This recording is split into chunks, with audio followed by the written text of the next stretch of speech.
Alam nyo ba na ang gouty arthritis, rheuma, joint pains, muscle spasms, cramps, usually, gusto nyong inuman ng pain reliever. Pero, alam nyo ba na meron tayong natural remedy para dyan?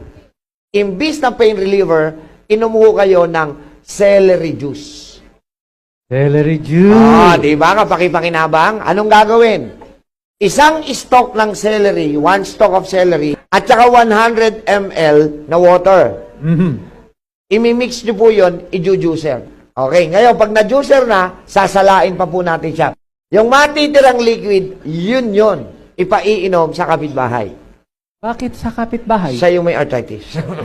Sa Napagandang loob lang ako. Sa kapitbahay. You know, gawin ho ninyo yun, imbis na inom kayo ng pain reliever, na sooner will take toll on your kidneys and liver.